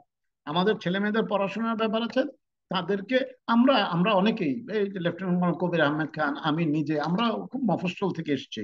মফস্বল থেকে এসে পৃথিবীর কোনো জায়গায় কিন্তু আমরা আটকে থাকি নাই, আমরা কিন্তু সব জায়গায় প্র্যাকটিস করছি, কাজ করছি। আপনার ছেলে মেয়েরাও ভালো শিক্ষা পেলে যে কোনো জায়গা থেকে ওরা ভালো করবে, but the thing is that আপনাকে যদি ফ্যামিলি এবং লাইফ এবং প্র্যাকটিসে ব্যালেন্স করতে হয়, তাহলে আপনাকে থাকতে হবে যেখানে আপনি প্র্যাকটিস করেন, যাতে আপনার শরীরের উপর এবং মনের উপরে টোলটা কম যায় এবং রোগীদেরও উপকার হয়। 7 নম্বর হচ্ছে আপনি কনসাল্ট করবেন পেশেন্টকে আপনার অফিস, ফ্যামিলি মেডিসিন অফিস বলতে আপনার চেম্বারকে বোঝায়, আপনার চেম্বারে, রোগীর বাড়িতে এবং হাসপাতালে। চেম্বারে তো আমরা প্র্যাকটিস করি, হোম ভিজিটটা উঠে যায়, কিন্তু আমি যেটা বললাম যে আপনার যে palliative care patient, bedridden patient, terminal patient, সে তো আসতে পারবে না, তার কাছে কালে ভদ্রে হলেও আপনাকে যেতে হবে। আর ওয়েস্টার্ন ওয়ার্ল্ডের একটা সিস্টেম আছে যেটা বাংলাদেশে নেই। যেমন ধরেন আপনি ছোট একটা উপজেলায় কাজ করেন, ছোট হাসপাতাল আছে, সেখানে আপনার একটা এডমিটিং রাইট থাকবে। আপনি হয়তো ডায়রিয়ার পেশেন্ট, তার আইভি ফ্লুইড লাগবে, অথবা নিউমোনিয়ার পেশেন্ট, তার কয়েকদিন ইন্ট্রাভেনাস অ্যান্টিবায়োটিক লাগবে, তার জন্য কিন্তু রেসপিরেটরি ফিজিশিয়ানের দরকার নাই আসলে, অথবা ডায়রিয়ার পেশেন্টের জন্য গ্যাস্ট্রোএন্টারোলজিস্টের দরকার নাই, বা ইন্টারনাল মেডিসিনের স্পেশালিস্ট আপনিই পারেন, কিন্তু আপনার ওই হসপিটালে এডমিশন রাইটটা যদি থাকে। তো এটা পলিসির ব্যাপার, পলিসি যদি চেঞ্জ হয় হয়তো একদিন হবে। 8 নম্বর প্রিন্সিপাল হচ্ছে ইম্পর্টেন্স অফ সাবজেক্টিভ অ্যাসপেক্ট। জিনিসটা কি? সাবজেক্টিভ অ্যাসপেক্ট, আমরা ওই যে সোপ মেথডের কথা তো আপনারা জানেন, তাই না? সাবজেক্টিভ, অবজেক্টিভ, অ্যাসেসমেন্ট, প্ল্যানিং, জানেন তো আপনারা না? না জানলে অসুবিধা নেই, জানেন তো নাকি? যে একটা পেশেন্টের অ্যাসেসমেন্টের জন্য যে আমরা সেই আগে ইউজ করতাম সাবজেক্টিভ, অবজেক্টিভটা তো আপনি বোঝেন যে আপনি কি পেলেন পেশেন্টকে এক্সামিন করে। সাবজেক্টিভটা হচ্ছে পেশেন্ট আপনাকে কি বলল। আমরা কিন্তু বাংলাদেশে রোগীর কথা খুব একটা শুনতে চাই না, আমরা মনে করি আমি ডাক্তার, আমি ভালো বুঝি। কিন্তু রোগীর যে ইনার ফিলিংস, তার এক্সপেকটেশন, এই রোগটা সম্বন্ধে তার আইডিয়া কি, হ্যাঁ, এই জিনিসগুলি জানা কেন গুরুত্বপূর্ণ? এই কারণে গুরুত্বপূর্ণ, আপনি যদি ওই পয়েন্টগুলি তাকে অ্যাড্রেস না করেন, তাহলে কিন্তু আপনি কি অ্যাডভাইস করছেন সে কিন্তু শুনবে না। সে আরেকজনের কাছে যাবে, সে পানি পড়া নেবে বা সে ঝাড়ফুঁক নেবে। যে সেই কারণে তার ফিলিংসটাকে আপনাকে এক্সপ্লোর করতে হবে। সে কি মনে করে, সে কেন এসছে, তারপরে এই রোগটা সম্পর্কে তার ধারণা কি, এই জিনিসগুলো আপনাকে জেনে ওইটাকে অ্যাড্রেস করে তারপরে সমাধান করতে হবে। রিসোর্স ম্যানেজমেন্ট আরেকটা ইম্পর্টেন্ট জিনিস। সেটা হচ্ছে যে আপনি আপনার ওয়েটিং রুমে, আপনার চেম্বারের ওয়েটিং রুমে 15 জন পেশেন্ট বসে আছে, হঠাৎ করে একজন হাত ভেঙে চলে আসলো। এখন আপনি কি তাকে আগে দেখবেন, নাকি তার সে সিরিয়াল মতো আসতে হবে? এই জিনিসটা আপনাকে ডিসাইড করতে হবে এবং আপনার ওয়েটিং রুমকে বোঝাতে হবে যে ভাই, এই পেশেন্টটা একটা অ্যাগনিতে আছে, তার সিরিয়াসই আছে, আপনারা আমাকে একটু ক্ষমা করবেন, আমার তাকে আগে দেখতে হবে। এই যে রিসোর্স ম্যানেজ করলেন। অথবা আপনি একটা পেশেন্টকে এক্স রে করতে দিবেন কি দিবেন না, আলট্রাসাউন্ড করতে পাঠাবেন কি পাঠাবেন না, এটাকে আদৌ দরকার, ওই পেশেন্টটাকে ওইটা এফোর্ড করতে পারবে কিনা, এই জিনিসগুলো আপনারা জেনে তারপরে ডিসিশন নেবেন, রিসোর্সটাকে ঠিক মতো ম্যানেজ করতে পারবেন কিনা। তারপরে আপনি আপনার অ্যালাইড হেলথ প্রফেশনাল, যেমন ধরেন সাইকোলজিস্ট বা ফিজিওথেরাপিস্ট, অকুপেশনাল থেরাপিস্ট, তাদের সাথে কিভাবে কোঅর্ডিনেট করছেন, এই জিনিসটা আপনি ঠিকমতো ম্যানেজ করতে পারছেন কিনা। পলি ফার্মেসি, এটা নিয়ে প্রফেসর সাইদুর রহমান সাহেব, যে ফার্মাকোলজির চেয়ারম্যান বঙ্গবন্ধু মেডিকেল ইউনিভার্সিটির, উনি, ওনার একটা ক্লাস আছে, আমি বলবো যে আপনারা সব ক্লাস মিস করলেও ওই ক্লাসটা কিন্তু মিস করবেন না। তো পলি ফার্মেসি নিয়ে অনেক অনেক কথা বলবেন, আমি শুধু সংক্ষেপে বলে রাখছি যে ধরেন আমরা অনেকে করি কি, আমরা শিওর না যে কোনটা দিলে কাজ হবে, আমরা অ্যান্টিবায়োটিকও দিলাম, অ্যান্টিফাঙ্গালও দিলাম, স্টেরয়েডও দিলাম, বা একাধিক অ্যান্টিফাঙ্গাল দিলাম। এটা কিন্তু ইথিক্যালি রং যে পলি ফার্মেসি করা, তাইলে, এবং এই যে গরিব লোকটা, তার অনেকগুলি টাকা খরচ হয়ে যাবে। সুতরাং এই জিনিসটা মাথায় রাখবেন, এবং এটা ফ্যামিলি মেডিসিনের একটা এসেনশিয়াল পার্ট, যে রিসোর্স ম্যানেজমেন্ট ঠিক মতো করা। তাহলে এই 9টা প্রিন্সিপাল আমাদের মনে রাখতে হবে ফ্যামিলি ফিজিশিয়ান হিসেবে। এসেনশিয়াল স্কিল কি, কয়েকটা স্কিল এগুলো আপনাদের আছে, জাস্ট জানার জন্য, রিক্যাপ করার জন্য বলে রাখছি। একটা হচ্ছে আনডিফারেন্সিয়েটেড প্রবলেম সলভ করার স্কিল। এই যে বললাম যে কাশি নিয়ে আসছে, কাশি মানেই তো রেসপিরেটরি ট্র্যাক্ট ইনফেকশন না, তাই না? অথবা বুকে ব্যথা মানেই তো তার মায়োকার্ডিয়াল ইনফেকশন না, তাই না? এটা আনডিফারেন্সিয়েটেড। আপনাকে ক্লিনিক্যাল মেথড ইউজ করে তার কনটেক্সট, রোগের পটভূমি, ফ্যামিলি হিস্ট্রি, সাইন সিমটম সবগুলি অ্যানালাইসিস করে আপনাকে একটা সলিউশনে পৌঁছতে হবে। এই আনডিফারেন্সিয়েটেড প্রবলেম, এটা আপনার একটা স্কিল। আপনার প্রিভেন্টিভ স্কিল থাকতে হবে, এই যে সিগারেট স্মোকিং নিয়ে কথা বলা, বা তার লাইফস্টাইল নিয়ে কথা বলা, ডায়াবেটিস, হাইপারটেনশনের প্রিভেনশন নিয়ে কথা বলা, ওই স্কিলটা থাকতে হবে। এবং ইন জেনারেলি আপনি একজন ডাক্তার হিসেবে আপনার থেরাপিউটিক স্কিল থাকতে হবে, যে আপনি একটা রোগের ট্রিটমেন্ট করবেন সেটা জানতে হবে। অন্যগুলো জেনে যদি আপনি ট্রিটমেন্ট না জানেন, তাহলে কিন্তু হবে না। আর রিসোর্স ম্যানেজমেন্ট স্কিল, এটার কথা তো বললাম। ফ্যামিলি মেডিসিনের ইমপ্লিকেশন কি, একটা আইডিয়াল ফ্যামিলি প্র্যাকটিস করলে কি লাভ হয়? একটা হচ্ছে, নাম্বার ওয়ান হচ্ছে কন্টিনিউইটি অফ কেয়ার। কেমন? যে আপনাকে বলবে, একজন লোক এসে বলবে যে উনি, ডক্টর সাইফুল ইসলাম আমার ডাক্তার, বা ডক্টর ইশরাত আমার ডাক্তার, তার মানে কি, এই কথার সাথে সাথে কিন্তু আপনার প্রতি তার এবং সমাজের পারসেপশন চেঞ্জ হয়ে যাবে, কারণ তার সম্বন্ধে আপনার সব ধারণা আছে। তিনি আপনার উপর এতটাই আস্থাবান যে আপনি দোলনা থেকে কবর পর্যন্ত তার ডাক্তার, এবং তার সাথে আপনার একটা রিলেশন ডেভেলপ করেছে। আর ইমার্জেন্সি বা ওয়াকিনে কি হয়, যে অনেকে জেনারেল প্র্যাকটিস করে, আজকে রোগীকে দেখলাম, আর জীবনে কোনোদিন দেখলাম না। অথবা ইমার্জেন্সি ডিপার্টমেন্টে গেল, যে হসপিটালের ইমার্জেন্সিতে গেল, মানে যেই সমস্যা, সেই সমস্যাটা সমাধান করে দিল, এই রোগীর সাথে আর কোনোদিন দেখা হলো না। এটাই হচ্ছে ফ্যামিলি ফিজিশিয়ানের ডিফারেন্স, যে আমরা কন্টিনিউটি অফ কেয়ার এনশিওর করি। কম্প্রিহেন্সিভ কেয়ার, আগেই বলেছি যে শুধুমাত্র যে রোগটা নিয়ে আসছে সেটা না, তার সবটা পিকচারই আমরা কেয়ার করি। এবং আমাদের দরজা দিয়ে যে ঢুকবে তার কাউকে আমরা ডিনাই করবো না, সে বয়স্ক হোক, শিশু হোক, পুরুষ হোক, মহিলা হোক, ট্রান্সজেন্ডার হোক, হিজড়া হোক, যেটা হোক আমরা দেবো। আর আমরা, আমাদেরও তো ছুটি কাটানোর ব্যাপার আছে, আমাদেরও তো ফ্যামিলি আছে, তো আমরা কি সারাদিন বসে থাকবো? তা না। আমরা যখন থাকবো না, ডেলিগেশন করব, আমার কলিগকে ডেলিগেট করব, বা রেফার করব, নেটওয়ার্ক করব, যাতে আমাদের উপর বার্ডেনটা ওভারওয়েলমিং না হয়। At the end of the day আমরাও একজন মানুষ, আমাদেরও স্ত্রী সন্তানের সাথে সময় কাটানোর ব্যাপার আছে, আমাদেরও রিল্যাক্স করার ব্যাপার আছে। সুতরাং রোগীকে আমাদের সবসময় দেখতে হবে, তার মানে এই না যে আমি 24 ঘন্টা 24/7 রোগীর সেবায় থাকবো, কিন্তু আমরা ডেলিগেট করবো যাতে আমার রোগীটা আমার অ্যাবসেন্সে আমার কলিগকে দেখাতে পারে, আবার আমার কাছে ফিরে আসে। তারপরে ইমপ্লিকেশন হচ্ছে ফ্যামিলি কেয়ার। সব বয়সের রোগীকে দেখবো আমরা, সব সেক্সকে দেখবো, ফ্যামিলির সব মেম্বারকে যে কোনো কমপ্লেন নিয়ে আসলে আমরা দেখবো। এতে করে হবে কি, বন্ডিং হবে পেশেন্টের সাথে, তার ফ্যামিলির সাথে, কমিউনিটির সাথে আমাদের একটা বন্ডিং ডেভেলপ করবে। এবং আমাদের নলেজটা হবে কিউমুলেটিভ। কেমন কিউমুলেটিভ? যখন একটা রোগী আসবে, আমরা তার আইদার আর্লি ডায়াগনোসিস করব, করে যদি ম্যানেজমেন্ট দিতে পারি দিব, অথবা রেফার করে দিব। অথবা অনেক সময় সব রোগী কিন্তু ডায়াগনোসিস করতে হয় না, অনেক রোগীকে সাথে সাথে সিভিয়ার চেস্ট পেইন নিয়ে আসলো, আপনি ডায়াগনোসিস করার আগেই তাকে রেফার করে দিতে হবে হসপিটাল ইমার্জেন্সিতে। এটা হয় তার অ্যাকিউট রেসপিরেটরি ডিস্ট্রেস আছে, অথবা তার মায়োকার্ডিয়াল ইনফেকশন আছে। আপনি হয়তো ইনিশিয়াল ট্রিটমেন্ট দিয়ে ডায়াগনোসিস করার আগেই তাকে পাঠিয়ে দিতে হবে। আর আরেকটা জিনিস হচ্ছে যে ফ্যামিলি ফিজিশিয়ান কিন্তু at the end of the day family ফিজিশিয়ানই থাকে, কিন্তু আপনি you are allowed to learn mental health, যে কোনো ইয়েতে আপনি সাব স্পেশালিটিতে আপনি সার্টিফিকেট কোর্স করেন, আপনি ওইটা নিয়ে জানেন। কিন্তু আপনি যদি বলেন যে দেখেন আমি তো মেন্টাল হেলথ সার্টিফিকেট কোর্স করে ফেলেছি, আমি তো প্লাস্টার করতে পারবো না, এটা কিন্তু হবে না। ফ্যামিলি ফিজিশিয়ান সব কিছুই জানতে হবে। একটা বিষয়ে তার বিশেষ পারদর্শিতা থাকতে পারে, তখন তার কলিগরা তাকে ডাকবে যে ভাই, এই এই স্কিন লিশনটা তো আমি বুঝতেছি না, এটা কি একজিমা না সোরায়াসিস, একটু এসে বলে যান। কিন্তু at the end of the day আপনি কিন্তু জেনারেলিস্ট, আপনাকে আপনার জেনারেল স্কিল লুজ করা যাবে না কিন্তু। হ্যাঁ, এটার কি ফ্যামিলি মেডিসিনের কি ইউনিভার্সাল অ্যাপিল আছে? এটার কথা যদি আমরা চিন্তা করি, ওয়েস্টার্ন ওয়ার্ল্ডে কি হয়, ওয়েস্টার্ন ওয়ার্ল্ড হচ্ছে ধনীদের দেশ, এফ্লুয়েন্ট সোসাইটি, এবং তাদের ডিজিজগুলি মূলত কি এইজড কেয়ারের disease, non communicable disease, diabetes, hypertension, এগুলি। কিন্তু এদের long history of family physician, family medicine আছে, এবং ওদের এখানে হাই ডক্টর পেশেন্ট, ডক্টর অনেক বেশি, ডক্টর পেশেন্ট রিলেশন রেশিওটা হাই। আর আমাদের মতো ডেভেলপিং ওয়ার্ল্ডে কি হয়, আমাদের ডিজিজগুলি কি মেইনলি ইনফেকশনাস ডিজিজ, কমিউনিকেবল ডিজিজ। এখন অবশ্য ডিজিজ প্যাটার্ন চেঞ্জ হচ্ছে, কিন্তু আমাদের সময় ছিল ডিজিজ অফ পোভার্টি, এবং কোনো ফলো আপ নেটওয়ার্কিং এর ব্যাপার নাই, রোগী একদিন আসলো, প্রেসক্রিপশন নিয়ে গেল, আর জীবনে কোনোদিন আসলো না। ডক্টর পেশেন্ট রেশিওটাও কম। তাইলে কি আমাদের দেশে ফ্যামিলি মেডিসিনের কোনো দরকার আছে? আমাদের দেশে ফ্যামিলি মেডিসিনের বেশি দরকার। কারণ কয়টা রোগী স্পেশালিস্টের কাছে যেতে পারে? আর স্পেশালিস্ট দিনে রোগী দেখে 100টা, সে কখন মনোযোগ দিবে?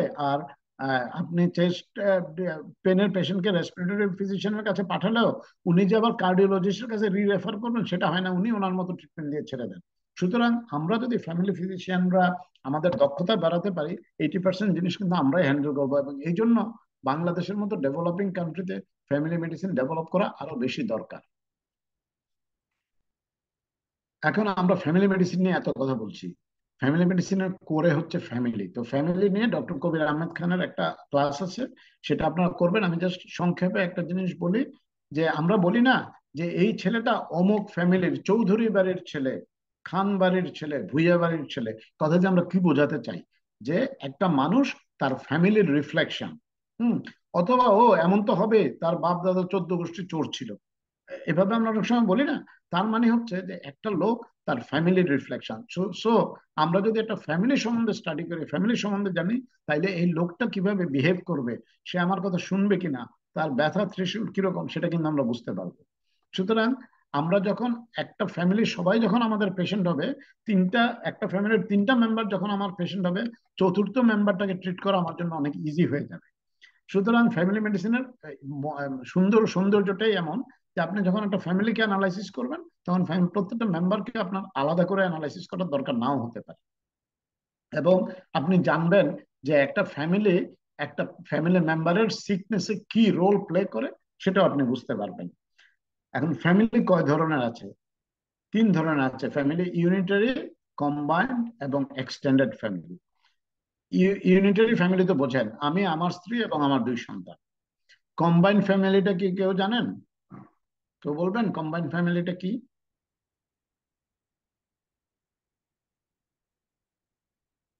কেউ কি আনমিউট করে বলবেন?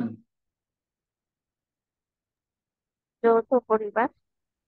হ্যাঁ জি, বলেন কম্বাইন্ড ফ্যামিলিটা কি, ডক্টর ইসমাম? উম, যৌথ পরিবার মানে সবাই, মা বাবা দাদা নানি দাদা দাদি রাইট, সবাই মিলে থাকবে।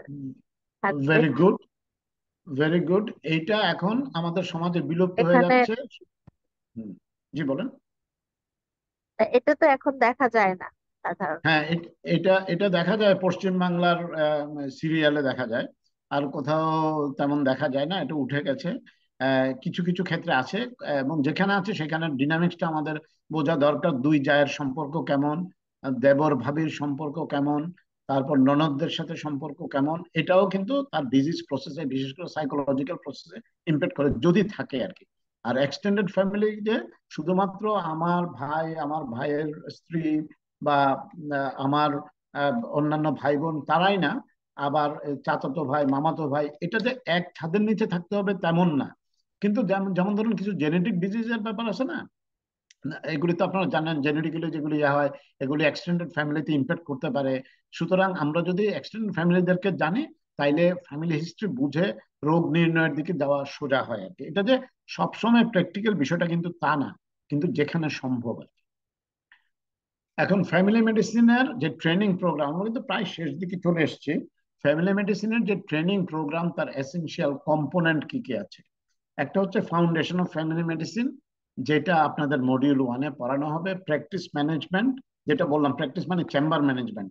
আপনি কিভাবে একটা চেম্বারে দিবেন, এটা লিগাল কি ফ্রেমওয়ার্ক আছে, আপনার কোত্থেকে পারমিশন নিতে হয়, আপনার অ্যাকাউন্টিং কিভাবে করবেন, আপনার অ্যাপয়েন্টমেন্ট সিস্টেম কিভাবে করবেন, আপনি রেকর্ড কিভাবে কিপ করবেন, এইগুলি হচ্ছে প্র্যাকটিস ম্যানেজমেন্ট।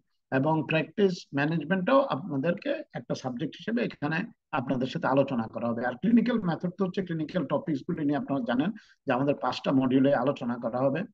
আপনাদেরকে খুব বেসিক ধারণা দেওয়া হবে যে ইভিডেন্স বেসড মেডিসিন এবং ইপিডেমিওলজি সম্পর্কে। যেমন ধরেন, পজিটিভ, আপনার একটা মেডিকেল জার্নাল পড়ছেন, ওইখানে পজিটিভ প্রেডিক্টিভ ভ্যালুর কথা আছে, নেগেটিভ প্রেডিক্টিভ ভ্যালুর কথা আছে, এন এর কথা বলা আছে, এগুলি কি, এইগুলি সম্বন্ধে যাতে একটা বেসিক নলেজ থাকে, যাতে আপনারা কোনো লিটারেচার, কোনো জার্নাল পড়লে এটা ইজি ইন্টারপ্রেট করতে পারেন।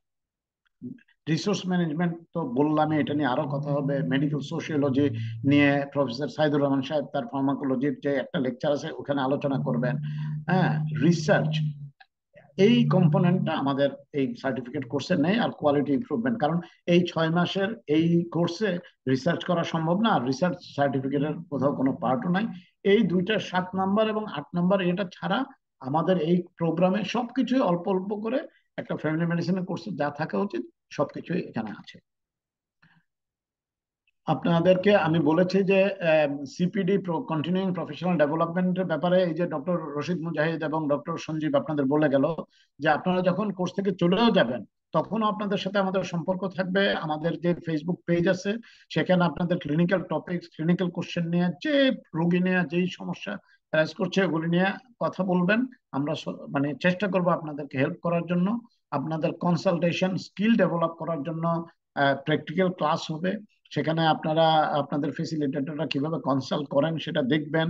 তার আগে ডক্টর পেশেন্ট রিলেশন নিয়ে ডক্টর কবির আহমেদ খান আজকে বিকালে ক্লাস নেবেন। আপনাদের কনসালটেশন স্কিলটা কিভাবে ইমপ্রুভ হবে, কারণ কনসালটেশন স্কিলটা হচ্ছে একটা ডাক্তারের ক্লিনিক্যাল স্কিলের চেয়ে ইম্পর্টেন্ট। আপনি কিন্তু কথার মাধ্যমে রোগের অর্ধেক রোগ কিন্তু সারিয়ে দিতে পারবেন এবং রোগের কনফিডেন্সটা ডেভেলপ করতে পারবেন। আর একটা জিনিস মনে রাখবেন যে এই কোর্সটা আপনাদেরকে কনফিডেন্স বিল্ড করবে এবং আপনাদেরকে প্র্যাকটিস ডেভেলপমেন্টের ব্যাপারে আমরা তো সহযোগিতা করবই। আপনারা ফেসবুকে দেখেছেন যে যারা কুমিল্লা জেলায় বিশেষ করে প্র্যাকটিস করছেন, একটা হাসপাতাল তাদের হ্যান্ড এক্সটেন্ড করেছেন যে বা চাকরির ব্যাপারে তারা হেল্প করবে এবং প্র্যাকটিস এস্টাবলিশমেন্টের ব্যাপারে তারা হেল্প করবে। আর আমরা হেল্প করব আপনাদেরকে সফটওয়্যার দিয়ে, যদি আপনারা কেউ কম্পিউটার বেসড রেকর্ড সিস্টেম রাখতে চান আর কি। আর একটা বেনিফিট হচ্ছে যে বাডাস তো ডিক্লেয়ার করেছে যে আপনাদেরকে যারা বাডাসের কোনো হসপিটালে কোনো যদি চাকরির অপরচুনিটি থাকে, এই কোর্স যারা করবেন তারা প্রেফারেন্স পাবেন। এবং আপনাদের এই কোর্সের পরে আপনারা এমআরসি জিপি, এমসিপিএস এবং এফসিপিএস এন্ড ফ্যামিলি মেডিসিন পরীক্ষাও আপনাদের কাছে সহজ হবে। আপনারা জানেন যে আমাদের দুজন ফ্যাকাল্টি, লেফটেন্যান্ট কর্নেল কবির আহমেদ খান এবং ডক্টর ওসমান গনি, ওরা কিন্তু এমআরসি জিপি ইন্টারন্যাশনালের এক্সামিনার এবং ট্রেনার।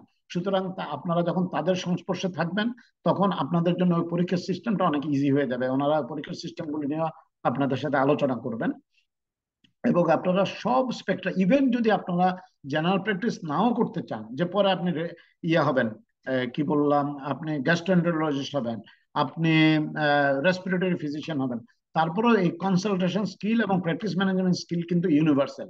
এটা আপনার জানতে হবে এবং এটা জানলে আপনি বেটার প্র্যাকটিস করতে পারবেন। এবং এই আপনারা যখন একটা সিভি লিখবেন, আপনি যখন লিখবেন যে আপনি এই কোর্সটা করেছেন এবং ট্রান্সক্রিপ্ট সাথে দিবেন, এই ট্রান্সক্রিপ্টের মধ্যে থাকবে যে আপনি এই কোর্সের কি কি কম্পোনেন্ট ছিল, আপনি কি কি অ্যাসাইনমেন্ট দিয়েছেন, তখন আপনার কিন্তু চাকরি পাওয়ার রাস্তাটা যে কোনো এনজিওতে বলেন, যে কোনো প্রাইভেট সেক্টরে বলেন, ইজি হয়ে যাবে। আর বিদেশের কথা একটা বলি, দেশের বাইরে কিন্তু ফ্যামিলি ফিজিশিয়ানদের প্রচন্ড সংকট আছে এবং প্রচন্ড শর্টেজ আছে। এবং এই শর্টেজে আপনি যখন এই কোর্সটা করা থাকবে, আপনার জন্য চাকরিটা ইজি হবে। এখন আপনি আমাকে যদি জিজ্ঞেস করেন যে আপনি অস্ট্রেলিয়ার রেজিস্ট্রেশন পরীক্ষা পাস না করে আপনি এই সার্টিফিকেটে চাকরি পাবেন কিনা, বা কানাডার পরীক্ষা পাস না করে পাবেন কিনা, পাবেন না। কিন্তু কখন আপনার জন্য সুবিধা হবে, যখন দুজন ক্যান্ডিডেট, আপনি এবং আমি, দুজনই একই পোস্টের জন্য অ্যাপ্লাই করেছি এবং দুজনই রেজিস্ট্রেশন পরীক্ষায় পাশ করা, কিন্তু আপনার একটা ফ্যামিলি মেডিসিন, আমাদেরটা হতে হবে এমন কোনো কথা নেই, আপনার একটা ভালো ফ্যামিলি মেডিসিন সার্টিফিকেট আছে এবং ট্রান্সক্রিপ্ট আছে, আমার নেই, অফকোর্স আপনি সেখানে প্রেফারেন্স পাবেন, কারণ আপনি একটা ট্রেনিং কোর্সের মধ্য দিয়ে গিয়েছেন। সুতরাং এইভাবে মানে বিএমডিসি রিকগনাইজ না করলেও এইভাবে আপনি এই কোর্সটার থেকে বেনিফিটেড হবেন। আমরা কিন্তু শেষ পর্যায়ে চলে এসেছি। আহ আমরা যদি রিয়েল লাইফ পেশেন্টটার দিকে ফিরে যাই, আমরা চলেন একটু আলোচনা করি। আগামী 5 মিনিট 10 মিনিট সবার জন্য উন্মুক্ত। এই রোগীটার কি হওয়া উচিত ছিল, কেউ কি বলবেন?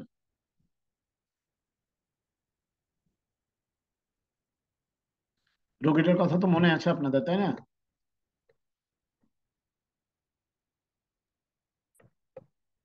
জি, বলেন। ডক্টর কুদ্দুস কি বলতে চাচ্ছেন, না কে বলতে চাচ্ছেন? আমরা ইন্টারেক্টিভ হতে পছন্দ করি, মানে এখানে ভুল বা ঠিক বলতে কিছু নাই, স্টুপিড কোশ্চেন বলতেও কিছু নাই। হ্যাঁ, আমরা সবাই শিখছি, আমি নিজেও শিখছি। জি বলুন। স্মোকার ছিলেন, সিওপিডি হুম হওয়ার সম্ভাবনা ছিল, আর হুম। হার্ট অ্যাটাকের হিস্ট্রি যেহেতু ছিল, সে হার্ট অ্যাটাকও করতে, জি। চেস্ট টাইটনেস ছিল তার, চেস্ট হুম পেন বা এমআইডি ডায়াগনোসিস করতে পারেনি হুম এরকমটা। হুম হুম হুম। না, thank you, thank you, thank you. আর কেউ কিছু অ্যাড করবেন? কোনো কেউ এই পয়েন্টের সাথে অ্যাড করবেন? স্যার আসসালামু আলাইকুম স্যার। হ্যাঁ, আহ, ওয়ালাইকুম আসসালাম। আপনার নামটা বলেন, আমি দেখতে জি স্যার, পাচ্ছি না আমি নামটা। Doctor Anwar Faruk sir. হ্যাঁ, আচ্ছা স্যার, ডক্টর আনোয়ার, বলেন। জি জি স্যার। স্যার, জি। যেহেতু ওনার ফ্যামিলি হিস্ট্রি খুব hmm strong for heart hmm attack বা হুম কার্ডিয়াক, হুম তো এখানে হুম ক্রনিক কফ একটা কনফাউন্ডিং জিনিস। তো হুম। সেক্ষেত্রে তাকে একটা অন্য যে কোনো শুধু ইমিডিয়েটলি একটা ইসিজি করানো দরকার ছিল, এবং রাইট। ইসিজি করলে প্রিলিমিনারি একটা হার্টের হুম কন্ডিশনটা, অ্যাকিউট হুম যে এমার্জেন্সিটা সেটা স্যার বোঝা যেত, হুম। যেহেতু তার স্ট্রং ফ্যামিলি অ্যাবসলিউটলি। হিস্ট্রি আছে। হুম এবং হ্যাঁ, হ্যাঁ। পরবর্তী হিস্ট্রিতেই বোঝা যাচ্ছে যে যেহেতু তার সাডেন ডেথ হয়ে গেছে, হুম তো স্যার হুম মনে হয় ওই হুম ফ্যামিলি বন্ডিং বা কার্ডিয়াক কোনো প্রবলেম তার ডেভেলপ হুম। করেছিল স্যার। Absolutely, absolutely. হ্যাঁ, থ্যাংক ইউ, থ্যাংক ইউ। আর কারো কিছু, অন্য কিছু মনে হতে পারে মানে হার্ট অ্যাটাক ছাড়া?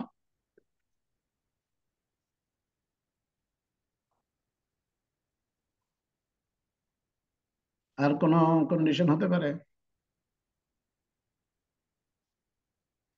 তার কি পালমোনারি এম্বোলিজম হওয়ার চান্স থাকতে পারে?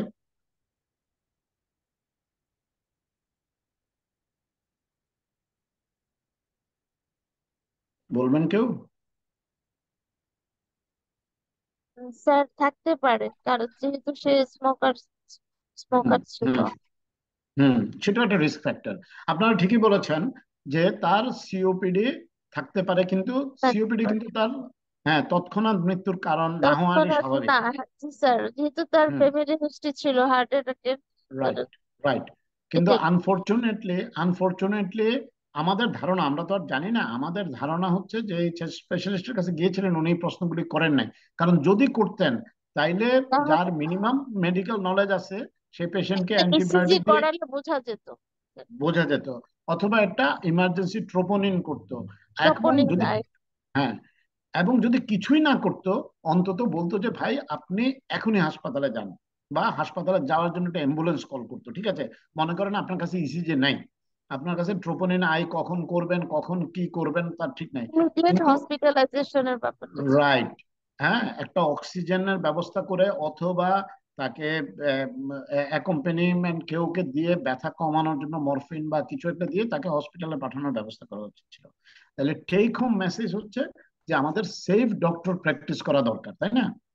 সেফ ডক্টর প্র্যাকটিস করতে হবে, এবং আমরা আমাদের রোগী আমরা পরে অনেক সমস্যার সমাধান করতে পারবো, কিন্তু আপাতত তার জীবন বাঁচানো ফরজ, সেই কাজটা আমাদের করতে হবে।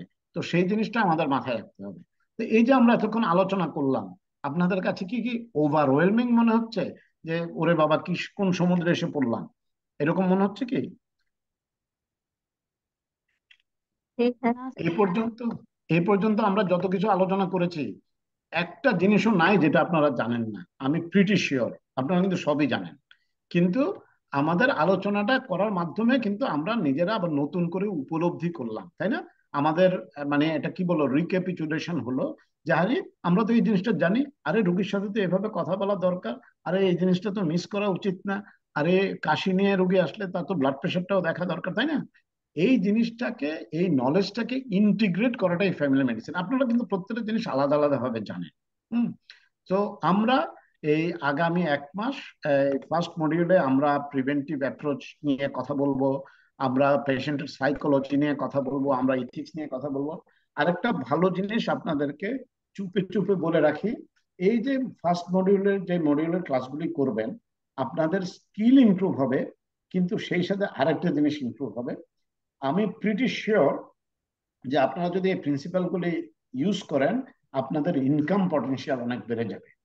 আমাদের যে ক্লাসগুলি, বিশেষ করে যে প্রিভেন্টিভ কেয়ারের যে ক্লাসটা আছে, আপনাদের কাছে মনে হবে যে প্রিভেনশন করলে আর রোগী তো আসবে না, বা ইয়ে হবে না, কিন্তু আপনারা মানে ক্লাসটা করে আপনাদের মনে হবে যে তাই তো, আমরা তো যে নলেজ আছে ওইটা কাজে লাগিয়ে আমরা আমাদের ইনকাম পটেনশিয়াল অনেক বাড়িয়ে ফেলতে পারি। তো কারণ আমরা তো at the end of the day আমরা তো মানুষের সেবা করব, কিন্তু আমাদের তো ফ্যামিলিও লুক আফটার করতে হবে, তাই না? তো আমরা যদি আমাদের এই কোর্সে এই জিনিসটাও আপনাদেরকে আলোচনা করতে না পারি, তাইলে আর কোর্স সার্থকতা কি? শুধুমাত্র থিওরিটিক্যাল নলেজ করলে তো হবে না, আমাদের ইনকাম পটেনশিয়ালের কথাও চিন্তা করতে হবে, এবং সেটাও আমাদের এই কোর্সের পার্ট হিসেবে আলোচনার মধ্যে থাকবে আর কি। তো আজকের এই ক্লাস নিয়ে বা এই টপিকস নিয়ে আপনাদের কি কোনো প্রশ্ন আছে? এই মুহূর্তে করতে পারেন, পরে করতে পারেন, যে কোনো সময় করতে পারেন, আমরা যে কোনো সময় রিচেবল আর কি। আপনাদের কি কোনো প্রশ্ন আছে এটা নিয়ে? আসসালামু আলাইকুম স্যার। ওয়ালাইকুম আহ, আসসালাম। জি বলেন স্যার আমি ডক্টর ইমন। ডক্টর জি স্যার, জি। আমি ডক্টর ইমন বলছিলাম স্যার। আহ, হুম, আমার কিছু মানে প্রস্তাবনা ছিল এই কোর্স নিয়ে, যে আমার জি। পরবর্তীতে কোনো পিডিএফ দেওয়া হবে কিনা ট্রিটমেন্ট বেসড, অথবা কোনো বই তৈরি করে দেওয়া হবে কিনা, বা লেকচার শিট ট্রিটমেন্ট বেসড। কারণ আমরা 6 মাস পরে হয়তো বা এই হুম, কোর্সটা থেকে যখন চলে যাব, হয়তো বা রেকর্ডেড হুম, গুলো থাকবে না। আর হুম, রেকর্ডেডটা অ্যাটলিস্ট 6 months to 1 year করা যায় কিনা, মানে আমাদের 6 মাসের কোর্স শেষ হওয়ার পরে আরো হুম। 6 মাস রেকর্ডেড রাখার ব্যবস্থা করলে অনেক ভালো হয়, বা এটা এটা খুবই ভালো হয় আচ্ছা, আমাদের জন্য। Are very good. আর তার সাথে হচ্ছে স্যার, যেটা বললাম যে আহ, অবশ্যই পিজিসিএফএম বা সিএফএম বাংলাদেশের মধ্যে ওয়ান অফ দা বেস্ট, যেহেতু আমি আহ, হুম, আরো অন্যান্য বাংলাদেশে যে কোর্স, প্রচলিত কোর্স আছে সেগুলো করেছি। তো হুম, কম্পারেটিভলি বেটার। তো আশা করি যে আমাদের প্রত্যেকটা ক্লাসের পিডিএফ পাবো আর কি, ট্রিটমেন্ট বেসড পিডিএফ গুলা প্রত্যেকটা হুম, ক্লাসে সেটা পাবো আমরা স্যারদের কাছ থেকে, এটা আমরা আশা করি। হুম, প্লাস হচ্ছে হ্যান্ড নোট, হয়তো বা এখন বই, আমি জানি আহ, যেহেতু হুট করে এখন বই বানানো সম্ভব না হুম, সিএফএম উইং এর পক্ষ থেকে, হুম, একটু সময় নিয়ে যদি আমাদের এখন লেকচার শিট বা কোনো পিডিএফ টাইপের একটা এগুলো দেওয়া হয়, এটা খুবই ভালো হবে, লেটেস্ট আপডেটেড ম্যানেজমেন্টের উপরে প্রত্যেকটা হুম, টপিক ওয়াইজ যেগুলো আপনারা পড়াবেন। তো এগুলো যদি হুম, হ্যান্ড নোট আকারে, আমরা ওগুলো দরকার হলে হয়তো বা খুব মিনিমাম একটা চার্জ দিয়ে কিনে নিলাম, বা এরকম লেকচার শিট যদি দেওয়া হতো। হুম, এটা একটা আমার প্রস্তাবনা। আর পিজিসিএফএম নিয়ে তো আমার মনে হয় যে নামটা, হুম, এটা সবাই আমার সাথে একমত। আমরা হুম, সবাই অনেকের সাথে আমি কথা বলেছি। তো ওইটার হুম, ব্যাপারে আপনারা যদি একটু করতেন, তো ওইটা তো অবশ্যই শিওর, দেখতেছেন আশা করি। শিওর। হ্যাঁ, এটা তো হুম, আপনার প্রথম শেষটা দিয়ে শুরু করি। এটা তো মানে আমি মানে আপনাদের সাথে একমত, আমি নিজেও একমত। এবং আমি ইউনিভার্সিটির সাথে কথাও বলেছি, আবারও আজকে তো ফরিদ স্যার, ভিসি স্যারও বললেন যে ওনারাও কথা বলবেন। এখানে একটু টেকনিক্যাল কিছু ইস্যু আছে, এটা সলভ করতে হবে। আমরা আশা করতেছি আমরা এই ব্যাপারে একটা ভালো সলিউশনে পৌঁছতে পারবো। এটা হচ্ছে নাম্বার ওয়ান। নাম্বার টু হচ্ছে যে আপনাদের এটা ফেসিলিটেট টু ফেসিলিটেটর ডিপেন্ড করে। যেমন আমার ক্লাসগুলি আমি আবার ওইটার পিডিএফ ফরম্যাটেও দিয়ে দিই, আপলোড করে করে দেই। পিডিএফ ফরম্যাটে ওখানে থাকে। এখানে কপিরাইটের একটা ব্যাপারের জন্য অনেক সময় ডাউনলোড করা যায় না, কারণ অনেক কোর্স চালায় তো, কে কখন এটাকে আবার ইন্টেলেকচুয়াল প্রপার্টিকে হ্যাম্পার করে, সেই জন্য। কিন্তু আপনি যেটা বলেছেন যে 1 বছর রাখা যায় কিনা, মানে ইয়েতে আপনাদের অ্যাক্সেসিবিলিটি থাকে কিনা, সেটার ব্যাপারে আমি কথা বলবো ইউনিভার্সিটির সাথে এবং অন্যান্য কোঅর্ডিনেটরদের সাথে। আমি এটা কথা বলে দিব আর কি। তো আমার মনে হয় আজকের কোনো একটা সলিউশন রেকর্ডেড আমরা বুঝতে পারবো। জি। আজকে স্যার জি। রেকর্ডেড ক্লাসটা আমি কি ওয়েব মানে সিএফএম হ্যাঁ, গ্রুপে ঢুকে মানে এটা স্যার পাবেন। কি হোয়াটসঅ্যাপ গ্রুপে ঢুকবো নাকি না না না, ইয়ে? হোয়াটসঅ্যাপ গ্রুপে না, ওই যে ওয়েবসাইটে ঢুকবেন। কিন্তু আজকেরটা হয়তো মানে দু একদিন সময় লাগবে ইয়ে করতে, আপলোড করতে আর কি, কিন্তু পেয়ে যাবেন। জি, ওয়েবসাইটে পাবেন, আর স্যার ওয়েবসাইটে পাবেন। স্লাইড শেয়ার গুলো কি আপনারা শেয়ার করবেন যে যেটা টপিক নিয়ে আজকে যেমন এরকম এটা কি হোয়াটসঅ্যাপ গ্রুপে শেয়ার করবেন? যদি একটু আপনারা পরে একটু চান শেয়ার করতে পারে, আমার কথা বলতে হবে। এটার সমস্যাটা হচ্ছে যে ওই যে হুম, কপিরাইটের ব্যাপারটা আর কি, ধরেন আচ্ছা আচ্ছা, আপনাদের জি থেকে অন্য কেউ নিয়ে নিল, এইটা জি হচ্ছে একটা সমস্যা। এটা আমার একটু কথা বুঝেছি। বলতে হবে। কিন্তু আপনারা এবং স্যার ইয়েতে রেকর্ডেড ওয়েবসাইটে ক্লাসটা হ্যাঁ রেকর্ডেড ক্লাসটা অবশ্যই পাবেন, এবং এই লেকচারের পিডিএফ ভার্সনটাও আমি আপলোড করে দিব। হ্যাঁ, সেটাও এটা আপলোড স্যার করে দেবো কোথায় সেটা। এটা কি লিংকে আপলোড করবেন মানে সিএফএম ওয়েবসাইটে লিখে ওয়েবসাইটে? ওয়েবসাইটে হ্যাঁ। আর আপনাদের স্যার কোনো কিছু পেতে বা অ্যাক্সেস করতে অসুবিধা হলে আপনারা ওই যে হাসিব রহমান সাহেবকে ফোন করবেন। হ্যাঁ। স্যার আসসালামু আলাইকুম স্যার। একটা হ্যাঁ, ওয়ালাইকুম একটা সালাম। জিনিস জি। একটু স্যার, অনেক সময় আমাদের মানে কোনো রেফারেন্স বই এরকম কি কোনো হুম। প্রয়োজন হবে কিনা right, sir? Right, right. Reference বই একটা আছে, এইটার জি স্যার। পিডিএফ ভার্সনটাও। জি বলেন ডক্টর ইসমান। জি স্যার, রেফারেন্স বই একটা থাকলে বইয়ের ভালো কথা হতো। রাইট। রেফারেন্স বই হচ্ছে হ্যান্ডবুক অফ জেনারেল প্র্যাকটিস। এটা আমি ডক্টর ওসমান হচ্ছে এটা লুক আফটার করে।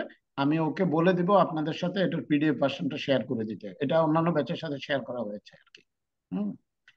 কিনতে পাওয়া আপনারা যাবে স্যার? ওই এটা হ্যাঁ, কিনতে পাওয়া যাবে? হ্যাঁ, এটা এমনি আপনাদেরকে শেয়ার করে দেওয়া হবে। এটা শেয়ার করবো। আগেও শেয়ার করা হয়েছে আর কি। হ্যাঁ, এটা রেফারেন্স। স্যার আমি ডক্টর ইমন, আর একটা স্যার আমার একটা লাস্ট কোশ্চেন ছিল, পরে ছিল, যেটা হচ্ছে আমরা যারা হুম পিজিসিএফএম কোর্সে এনরোল করেছি তারা আমাদের জন্য কি আমরা এখন যারা কোর্সে আছি তাদের হুম জন্য হুম, কি কোনো জবের ফ্যাসিলিটি আছে কিনা, বা এরকম ঢাকার মধ্যে বা হ্যাঁ, ঢাকার বাইরে যে কোনো জায়গায় মেডিকেল সেটা অফিসার হচ্ছে হিসেবে বা ইমার্জেন্সি আমি মেডিকেল অফিসার হিসেবে? এটা আমার এক আমি নম্বর টাইম কোশ্চেন। আর বলেন আর বলেন, স্যার শেষ 2 নম্বর করেন। কোশ্চেন হচ্ছে আমাদের পিজিসিএফএম এ 6 মাসে যতগুলো ক্লাস করা হয়, আমি যদি হুম ভুল বলে না থাকি তাহলে এফসিজিপি যেটা আছে বাংলাদেশে 1 বছরে হুম ফ্যামিলি মেডিসিনে, হুম যেটা ডিগ্রি হুম হিসেবে BMD not hmm approved but degree হিসেবে কাউন্ট হয়। এবং হুম আমি দেখেছি যে এফসিজিপি করে অনেক medical college, Dhaka central, Bangladesh medical hmm college Anwar Khan এবং হুম ইবনে সিনা, অনেক মেডিকেল কলেজে এফসিজিপি করা কনসালটেন্ট আছে যারা হুম পেশেন্ট ভর্তি হুম দেয় বা ফ্যামিলি হুম হুম মেডিসিনের রুগীগুলা দেখে। তো হুম হুম আমি চাচ্ছি যে, আমি যেটা জানতে চাচ্ছি যে স্যার আমাদের পিজিসিএফএম এর কোর্স কন্টেন্ট এবং ক্লাস হুম সংখ্যা, আমি যতটুকু পর্যালোচনা করে হুম দেখছি এফসিজিপি হুম থেকেও বেশি। কারণ ওদের হুম মনে হয় সপ্তাহে ক্লাস একটা বা দুইটা, হুম এফসি হুম সেশন না, আমাদের সপ্তাহে 3টা ক্লাস, সেটা হুম 6 মাসে। এখন পরবর্তীতে হুম কি এমন কোন, যেহেতু আমাদের আবার ওদের ওটা কিন্তু কোনো ইউনিভার্সিটির আন্ডারে না, ওরা নিজেরাই দিচ্ছে, হুম আমাদের হুম এটা হুম একটা মানে বাংলাদেশের একটা রিনোন্ড একটা ইউনিভার্সিটি হেলথ সায়েন্সের উপরে একমাত্র, তো হুম হুম এখান থেকে দিচ্ছে। তো এটা কি হুম পরবর্তীতে এটা আমরা এটা আপনারা কি 1 বছরের করবেন কিনা, তখন কি আমরা, আমাদের এটা আমার একটা প্রশ্ন। আর আমাদের হচ্ছে এগুলো এটা একটু কি আমরা প্ল্যান পরবর্তীতে আছে। অ্যাড অন করতে পারবো কিনা? রাইট। আপনারা মানে আমরা যখন ছয় এটা মাস করে, ডিপ্লোমাতে যান। হুম হ্যাঁ 6 মাস করে, নেক্সট হুম পরবর্তীতে যদি আপনারা এটা 1 বছরের করে ফেলেন এই ফ্যামিলি হুম মেডিসিনের কোর্সটা, হুম তখন আমরা হুম, এটা অ্যাড অন করে নিতে সলিড পারবো কিনা, মানে? অবশ্যই, অবশ্যই। হ্যাঁ, কি ডক্টর দেবযানী, হ্যাঁ অবশ্যই আপনার ক্রেডিট পাবেন। হ্যাঁ, ওইটার ক্রেডিট তো অবশ্যই পাবেন। এবং আমাদের একটু টেকনিক্যালিটি, যেই টেকনিক্যালিটি আছে সেটা আপনারা জানেন যে প্রাইভেট মেডিকেল ইউনিভার্সিটিগুলিকে গভর্নমেন্ট ক্লিনিক্যাল টপিকস ইয়ে করতে দিচ্ছে না।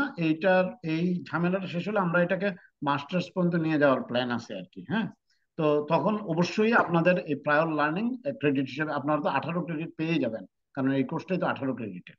তো জি স্যার, আপনারা জি স্যার। 18 ক্রেডিট এখান থেকে পেয়ে যাবেন। হ্যাঁ, আর জবের কথা যেটা বলছেন, বাডাস তো অলরেডি ডিক্লেয়ার করেছে ওদের ইয়েগুলিতে আপনার প্রেফারেন্স পাবেন। তারপরে কুমিল্লার একটা হসপিটাল করেছে, আমরা অন্যান্য হসপিটালগুলির সাথেও ইন কোলাবোরেশনে থাকছি বা কথা বলার চেষ্টা করছি আর কি। হুম। জি স্যার, তো ধন্যবাদ স্যার। আপনাদের সাথে আরো কথা হবে। থ্যাংক ইউ ডক্টর ইমান, আপনার পয়েন্টগুলি, আপনাদের সবার পয়েন্টগুলি অত্যন্ত লেজিটিমেট এবং ভ্যালিড। আমরা এগুলো নিয়ে will continue talking about it. হুম। এবং আগামী ক্লাসগুলো এনজয় করেন, যে কোনো কাজে আমাকে ইমেল করবেন। হ্যাঁ, থ্যাংক ইউ। তাহলে কি আমরা আজকে এখন শেষ করতে পারি? স্যার, থ্যাংক ইউ জি স্যার। হ্যাঁ, sir. Thank you very much. সবাই ভালো থাকবেন। আপনাদের সাথে আমার দেখা হবে আগামী সপ্তাহে, আমি 2টো ক্লাস করব। Thank you very much. জি হ্যাঁ, জি ভালো ভালো থাকবেন। জি, আসসালামু থ্যাংক আলাইকুম। You sir. আসসালামু আলাইকুম। জি, আসসালামু আলাইকুম।